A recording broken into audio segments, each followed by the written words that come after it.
তুমি পানি পান করতে চেয়েছো না, তাজা পানি এনে আমি দাঁড়িয়ে রয়েছি মা, মা তোমার জন্য আমি দাঁড়িয়ে আছি, পানি পান করাবার জন্য দাঁড়িয়ে আছি। মা বলছে বেটা তুই ঘুমাতে পারতিস, বলে না মা তখন তোমার চোখটা খুলে যাবে, পানি চাইবে, পানি না দিলে মা আমি আল্লাহর কাছে ধরা খেয়ে যাব।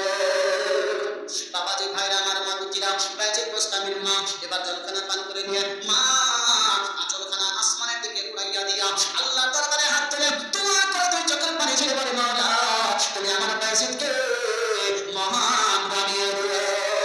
যেই মা যদি চোখের পানি ছেড়ে ছেলের জন্য দোয়া করে, যেই মা যদি চোখের পানি ফেলে আর যদি সন্তানের জন্য আল্লাহর কাছে কাঁদে, বলো বাবা কোনদিন কি ওই মায়ের সেই খালি হাতটা ওই মায়ের আঁচলটা কি খালি ফিরে যাবে? আমার দয়াল নবী মায়ার নবী বলেন শুনুন বাবাজি, এই দুনিয়াতে যদি মা আল্লাহ দরবারে যদি হাত তুলে নেয়, মা যদি সন্তানের জন্য দোয়া চায়, দুনিয়ার দোয়া রদ হয়ে যেতে পারে, কিন্তু মা সন্তানের জন্য দোয়া চাইলে আল্লাহ তাআলা সেই দোয়া কখনোই রদ করেন না। বলেন আল্লাহ তাআলা ওই দোয়াটা কখনো দেয় না। কোন দোয়াটা? যে দোয়াটা মা করে সন্তানের জন্য, বাপ করে সন্তানের জন্য। আজ দেখেন বেশিরভাগ দুনিয়াতে সন্তানকে দেখেন তো অসন্তান হয়ে বসে আছে। সন্তান বা সন্তান, কোনটা মা কোনটা বাপ কেউ কেউ চিনে না, শুধু ও চিনে টাকা, টাকা তাইলে ছাড়া অন্য কিছু ও চিনে না।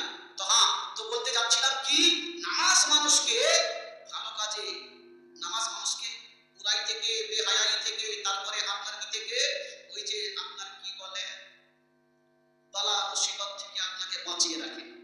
তার আগে আমি বলতে চাই, ঘটনাটা আমি বলছি, কিন্তু এটা রজব মাস, যে রজব মাসের 6 তারিখে আপনার খাজা গরিব নামাজের হয়েছে, 36 তারিখের ফাতে আপনারা করেছেন তো। আর যে খাজা বাবার সেই আপনার কি এই মাজার শরীফকে ভাঙার জন্য আপনার সেই ভারতবর্ষের সরকার বলে রেখেছে। কিন্তু বাবাজি ভাই, যাকে আল্লাহর নবী এই ভারতবর্ষের মাটিতে পাঠিয়েছেন, যাকে নবী আমার পাঠিয়েছেন, আল্লাহর হুকুমে পাঠিয়েছেন, বলুন তাকে কি এখান থেকে সরাতে পারবে? কখনোই পারবে না। মানকাবাদের 2 থেকে 3টা মিনিট যদি সত্যিকারী নবীর আশিক থাকেন আর খাজা গরিব নামাজের দিওয়ানা থাকেন, ইনশাআল্লাহ চুপ থাকতে পারবেন না। জোরে বলুন সুবহানাল্লাহ, আরো জোরে বলুন সুবহানাল্লাহ, আরো জোরে বলুন সুবহানাল্লাহ। এই মানকাবাদের ছন্দ দিচ্ছি 2 থেকে 3টা, একবার দরুদ শরীফ নাম তবে আল্লাহুম্মা সাল্লি আলা মাওলানা মুহাম্মদ ওয়া আলা আলি সাইয়্যিদিনা। सुन मोहम्मद सुभान जनवरी का दिसंबर है अजमेर में, जनवरी का दिसंबर है अजमेर में, जनवरी का दिसंबर है अजमेर में, जनवरी का दिसंबर है अजमेर में, मेरे ख्वाजा कलंदर है अजमेर में, मेरे ख्वाजा कलंदर है अजमेर में।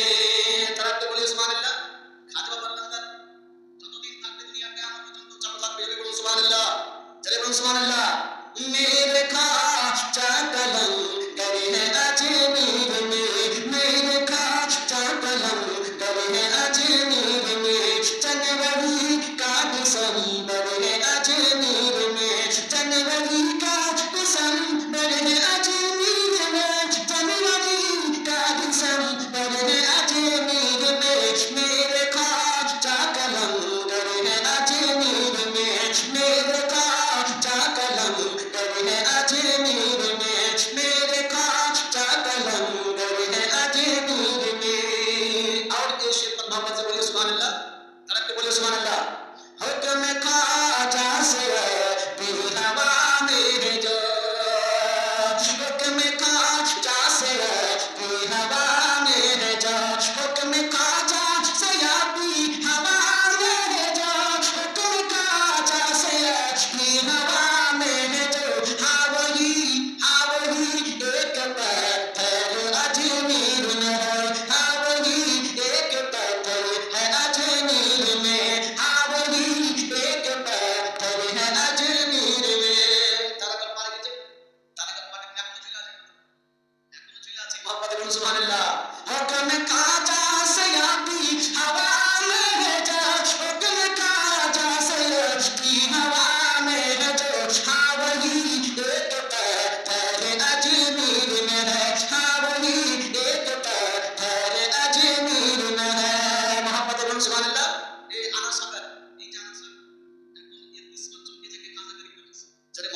सुभान अल्लाह।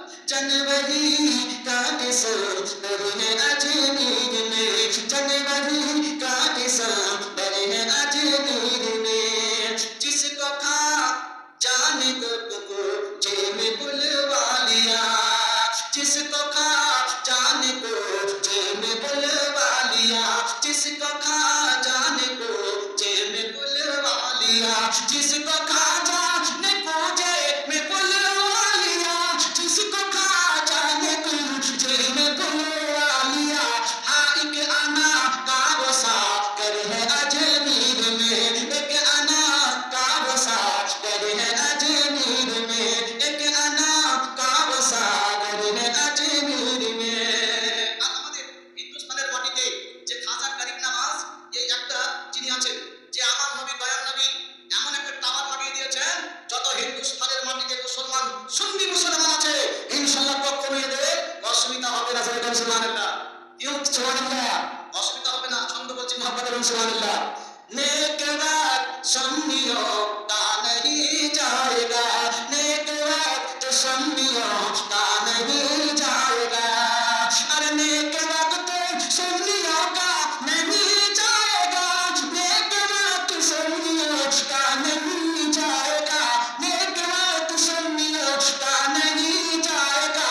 इश्क का ऐसा टावर है अजमेर में, इश्क का ऐसा टावर है अजमेर में, इश्क का ऐसा टावर है अजमेर में, इश्क का ऐसा टावर है अजमेर में। आज हिंदुस्ताনের মাটিতে আমার নবী দয়াল নবী খাজা গরিব নওয়াজকে পাঠিয়েছেন আদায়ে রাসূল। আজ না ঘাবড়াও মুসলমান, যত আমার খাজা গরিব নওয়াজের দিওয়ানা আছেন কখনো ঘাবড়াবেন না ইনশাআল্লাহ। খাজা গরিব নওয়াজ যেই উটকে বসিয়েছে পৃথিবীর বাদশার সব সৈন্য বাহিনী উঠাতে গিয়ে পরেশান হয়ে গেছে, উঠাতে পারেনি। খাজা গরিব नवाज ने जब कह दिया उठ जा तो उठा गया छे। बाबा खाजा गरीब नवाज जो अपना आशिक को बैठा है, जब तक खाजा गरीब ये बोलना दे उठ जा, तब तक सुन्नी मुसलमान हिंदुस्तान के एक भी कहीं नहीं जाएगा। मोहब्बत से बोले सुभान अल्लाह। खाजा गरीब नवाज का दीवाना जोर से बोले सुभान अल्लाह। हाँ दीवाना बोलते चाहছিলাম কি नमाज पढ़ो, अरे दीवाना ऐसा दीवाना नहीं बनता है। जो भी कोई बोलेगा हम मसरूर मियां के दीवाने हैं, कोई बोलेगा मैं वसीम मियां के दीवाने हैं, कोई बोलेगा मैं अशरफी का दीवाने हैं। मैं मुअज्जज सामीन इकराम मसरूर मियां का दीवाना होना ये पागलपन से मत बोली बोलो, क्योंकि अगर मसरूर मियां का तुम दीवाना होगे तो तुम नमाज नहीं छोड़ोगे, अगर तुम दुल्हा मियां का दीवाना होगे तो तुम नमाज नहीं छोड़ोगे, तुम सूद नहीं खाओगे, तुम ऐसे रास्ते पर चलोगे जैसे तुम्हारा पीर तो इस रास्ते पर चला था। पीरेर मोहब्बत देखो, पीर के देखेছেন আমাদের পীরকে দেখেছেন, আপনার পীরকে দেখেছেন মুअज्जज सामीन इकराम। पीर पीर आज हमारे रास्ता দেখানে वाला, तो पीर साহেব আসলে আমরা মাথায় টুপি দিই, পীর চলে গেলে টুপি খুলে রেখে দিই। আপনার এতে কোনো পীরের সঙ্গে ঘোরা কোনো লাভ হবে না। হ্যাঁ লাভ হবে, পীর সাহেব আপনাকে বলে বেটা নামাজ পড়ো, तुम नमाज जब तक पीर रहे तो नमाज पढ़े चले गए तो चले गए, हम भी चले गए। मुअज्जज सामीन इकराम ওই দিকে আমি যাচ্ছি না, আমি বলার উদ্দেশ্য হলো এটাই যে নামাজ পড়ো, নামাজ কাজা মত করো। নামাজ পড়লে বালা মুসিবত থেকে আপনি বেঁচে থাকবেন, আপদ বিপদ থেকে বেঁচে থাকবেন, বাড়িতে রহমত নাজিল হবে, ছেলে মেয়ের প্রতি আল্লাহ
নিয়ে নেওয়ার পরে এবার দেখা যায় বাবাজি ভাই আমার তিনি করলেন কি, ওযু বানিয়ে মুসল্লায় দাঁড়িয়ে গিয়েছেন।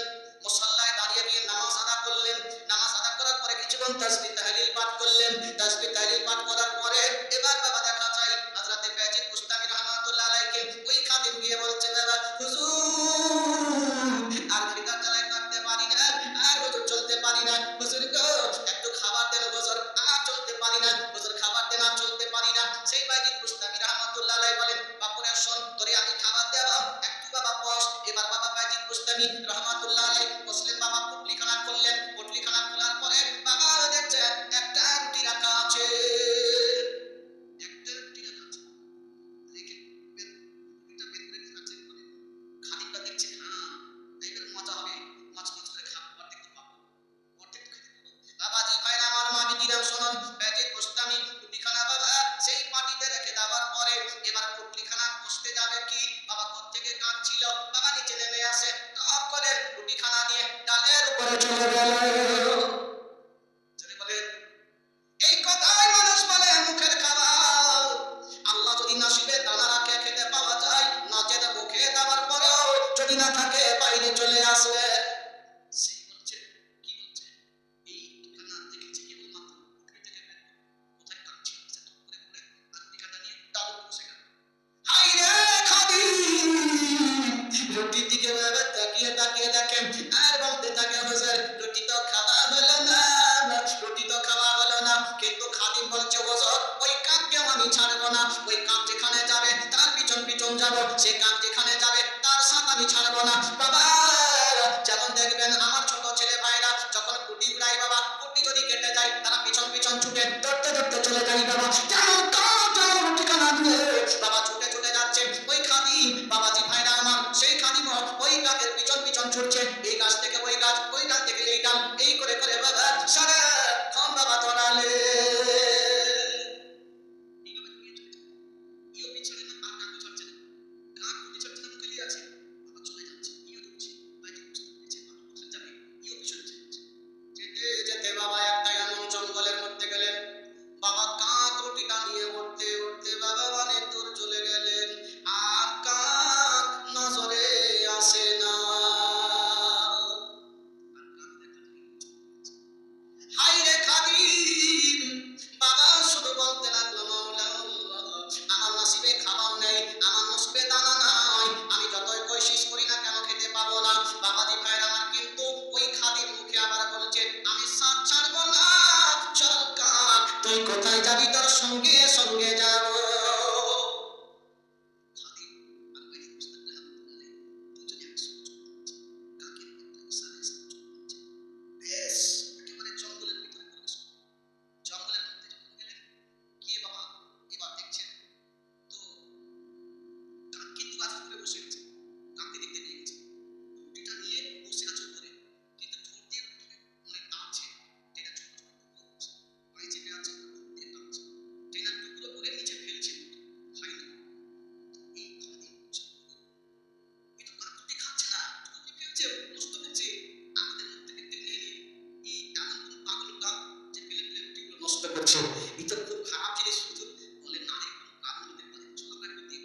বাবা ভিতর দিকে চলে গেলেন, ওই গাছের সোজা বাবা গিয়ে দেখছে বাবা একটা মস্ত বড় গাছ আছে, ওই গাছের সঙ্গে বাবা একজন আল্লাহর বান্দাকে বাবা দড়ি দিয়ে হাত পা গুলো কষে বাঁধা আছে।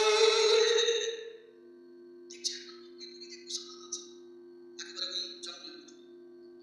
এত জঙ্গলে কেমন করে নিয়ে গেল, বাধা আছে, প্রত্যেকে বাবা প্রাণ ফেলছে। আবার কিছুক্ষণ পরে দেখা গেল যে কাক সে উড়ে গিয়ে তুলো পায়ে করে নিয়ে এসে চেপে পানি পর্যন্ত ওকে পান করিয়েছে, জোরে বল সুবহান।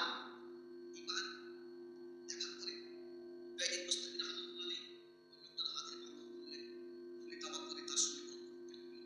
তিনি বলছেন, বাবা তুই এখানে কি করে আসলি, তুমি এখানে কি করে আসলে, কতদিন থেকে গেলে, আমি এখানে 1 সপ্তাহ ধরে আছি, কিছু আমি খাবার খাইনি, কিন্তু আজকে আল্লাহ আমার নসিবে রুটি জুটিয়েছে আর পানি জুটিয়েছে, জোরে বল সুবহানাল্লাহ। 1 সপ্তাহ পরে রুটি আর পানি জুটিয়ে দিয়েছে। বাবাজি ভাইরা আমার, বন্ধুরা সেই বায়েজিদ বুস্তামি রাহমাতুল্লাহ আলাইহি ওই লোকটারে জিজ্ঞাসা করেন, বাবা তুমি কি এমন পুণ্যের কাজ করেছো, কি এমন তুমি নেকির কাজ করেছো যে আজকে আমাদের মুখ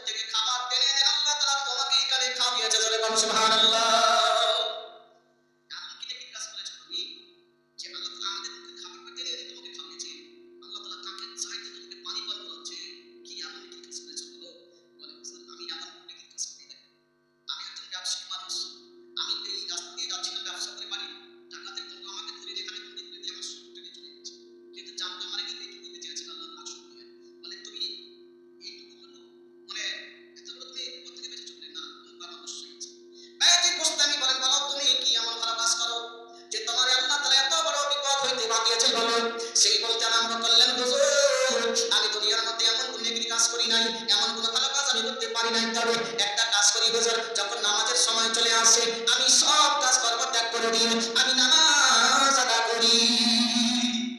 সব কাজ আমি ত্যাগ করে দিই নামাজের সময় উঠতে গেলে। নামাজ পড়ি আগে। বলে আর দিন তো এখানে মাথা আছে, এখানে কি করলো তুমি? বলে হুজুর আমার হাত বাঁধা আছে, পা বাঁধা আছে, কিন্তু আল্লাহ তাআলা আমার চোখ বাঁধেনি, চোখ খোলা আছে। আমি হাতেরই চোখের ইশারায় আমি নামাজের সময় হলে নামাজ আদা করিনি। হাত পা বাঁধা আছে, তবু নামাজ পড়ছি। আমাদের হাত খোলা, পা খোলা, এগুলো সব খোলা, কিন্তু আমরা নামাজ পড়তে পারি না। বাবা, কি অদ্ভুত আমাদের এই জীবনটা চলে এসেছে, কি ঝামেলা চলে এসেছে। নামাজের কথা বললে অনেকের আদর হয়, কি মৌলবীরা কোনো কথা হয় না, শুধু নামাজ নামাজ নামাজ নামাজ নামাজ নামাজ। বাবাজি ভাই আমার, এই জন্য নামাজ নামাজ বলি বলুন। আসরের নামাজের কথাটা আমি বলছিলাম, বাইজিদ বুস্তামি রহমাতুল্লাহ আলাইহি। বাবা এবার দেখুন, তিনি সেখান থেকে প্রমাণ করলেন, কি বুঝতে পারলেন এই ঘটনা থেকে? এটাই বোঝা গেল বাবা নামাজ পড়লে লাখ যদি তুফান আর লাখ যদি বালা মুসিবত চলে আসে, আল্লাহ তাআলা ওই নামাজের বরকতে আপনাকে ওই বালা মুসিবত থেকে বাঁচাবে। সুবহানাল্লাহ। যাব বেঁচেছে, না খেয়ে মারা যেত, কিন্তু আল্লাহ তাআলা নামাজের বরকতে তাকে আল্লাহ তাআলা কেমন রুজি পাঠিয়ে দিয়েছে। হ্যাঁ, রুজি রুজি পাঠিয়ে দিয়েছে। হ্যাঁ বাবা, এবার কথা বলার উদ্দেশ্য হলো এটাই যে ইন্না সলাতিল উস্তা, আসরের নামাজের কথা বেশি কথা। আসরের নামাজ চলে গেছে, আসরের নামাজ। আমরা অনেকেই হেলে করে আসরের নামাজটা কাজা করি, ওই চায়ের দোকানে, হাটে, বাজারে, পাতের জমিতে আর কোথাও গিয়ে। এই কেন এর এত তাগিদ কেন? বাবাজি ভাই আমার বন্ধুরা, আমি কিংবা আপনি যখন মারা যাবেন, যখন কবরে রেখে আসবে বাবা, সকালে রাখো বা বৈকালে রাখো কি দুপুরে রাখো, যে কোনো টাইমে আপনাকে কবর দিয়ে আসো। কবর দিয়ে আসার পরে বাবা আপনার কাছে মুনকার নাকির দুজন ফেরেশতা আসবে। ওই ফেরেশতা দুটো আসার পরে কি করবে বাবা? একটা ভয়ঙ্কর সময় হবে, একটা ভয়ঙ্কর দৃশ্য হবে বাবা। সেই দৃশ্যটা আপনি দেখলে আপনার মাথা খারাপ হয়ে যাবে, আপনার ব্রেন কাজ করবে না, আপনার ব্রেন সব মেরে দেবে বাবা। সেই দৃশ্যখানা কেমন হবে বাবা? দুইজন ফেরেশতা আসবে, আপনাকে মাটি দিয়ে আসবে। 40 কদম মানুষ বলে, 40 কদম চলার পরে এবার মানুষ বলে সেই সময়ের মধ্যে বাবা দুইজন ফেরেশতা আসবে। একজনের নাম হবে মুনকার আর একজনের নাম হবে নাকির। দুটো ফেরেশতা আসবে, একটা মুনকার একটা নাকির। আসবে কিনা? তাদের সুরাত হবে নীল নীল, চোখ হবে বাবা ভয়ঙ্কর ভয়ানক, তাদের চেহারা হবে। আসবে বাবা মাটি চিরে, আসার পরে আপনার তিনটা সওয়াল করতে আসবে। প্রথম সওয়াল হবে মান রাব্বুকা, তোমার রব কে। দ্বিতীয় হবে সওয়াল তোমার দিন কি। তৃতীয় হবে তোমার সামনে যে লোকটা দাঁড়িয়ে আছে এর সম্বন্ধে কি বলো বাবা, প্রশ্ন করা হবে। এবার যখন প্রশ্ন করতে আসবে বাবা, তুমি যদি আসরের নামাজ পড়ে থাকো, তুমি যদি আসরের নামাজের আদত বানিয়ে রাখো, তুমি কাজা করনি, নামাজ আসরের কোনোদিন ছাড়োনি, তোমার আদত মনে থাকবে। দুইজন ফেরেশতা যখন আসবে, আসার পরে আপনাকে বলবে বলো তুমি তাড়াতাড়ি ওঠো, তোমার সওয়াল করা হবে। তখন সেই আল্লাহর বান্দা বাবা আব্দুল কারীম কি আব্দুর রহিম আব্দুল জব্বার সেই বলবে ফেরেশতারা তোরা আমারে সওয়াল করে করিস, আগে দেখ দেখ কোথায় পানি পাওয়া যায় না যায় না, আমি ওযু বানাবো। আসরের নামাজের সময় বিতে যাচ্ছে, সূর্যখানা ডুবে যাচ্ছে, ওরে ফেরেশতা আমার সওয়াল জবাব পরে করিস, আগে আমার নামাজ আসরের পড়তে দে। আসরের নামাজ তো আমাকে পড়তে দে, এই বান্দা বলবে আসরের নামাজ তো আমাকে পড়তে দে। তখন ফেরেশতা বলবে এই এটা দুনিয়া না, আসরের নামাজ পড়বি, এটা কবর জগৎ, এখানে কোনো আসরের নামাজ নামাজ চলবে না, কোনো নেকির কাজ চলবে না, কাজ। তখন ফেরেশতা দুটো কি বলবে জানেন? ছলকে উত্তর হয়ে গেছে, তার মানে এই 5 ওয়াক্ত নামাজ একে কি আর সওয়াল করবি, সওয়ালের উত্তর তো হয়ে গেল। ওযু করার জন্য পানি দিচ্ছে, রোজা দিচ্ছে, নামাজ পড়বে আসরে। বাবা কি বুঝলেন? কত বড় বিপদ থেকে বাঁচলেন? কে নামাজি ইন্না সলাতিল উস্তা। এই জন্য বলেছেন যে আসরের নামাজের কথা বেশি করে মানে রাখবেন উত্তর। হ্যাঁ, তো আমরা আসরের নামাজের উত্তর করি কথা সব নামাজেরই আমরা উত্তর ছেড়ে দিচ্ছি। হ্যাঁ, তাই জন্য বলবো বাবা, এই দুনিয়ার চোখ খোলা পর্যন্ত দুনিয়া, যতদিন আপনার চোখটা খোলা আছে ততদিনই দুনিয়া। আর চোখটা বন্ধ করে দেখেন, আপনার বেটা আপনার বেটি আপনার বেগানা বেগানা আপনার কেউ নাই, সব আপনার কাছ থেকে দূরে সরবে, সব আপনার কাছ থেকে দূরে সরবে। তাহলে আমি বলতে চাই এইটুকুই যে আখিরাতের জন্য আপনি কিছু পুঁজি করেন, কবরে যাওয়ার জন্য কবরে কিছু পুঁজি করেন। কারণ কবরে আপনি থাকবেন একা, কবরে থাকবেন একা, মিজানে থাকবেন একা, পুলসেরাতে একা। আপনার কাছে কেউ বাবা সাথে থাকবে না, একাই থাকতে হবে। কিন্তু সঙ্গী আছে একজনই, কে? আপনার আমল। আপনি নামাজ পড়বেন সঙ্গে থাকবে, আপনি এই দুনিয়াতে নামাজ পড়বেন সঙ্গে থাকবে, রোজা রাখবেন সঙ্গে থাকবে, হজ করবেন সঙ্গে থাকবে, যাকাত দিবেন সঙ্গে থাকবে, আপনি এই সমস্ত কাজ নেকি করবেন সঙ্গে থাকবে, আর বাদ বাকি সব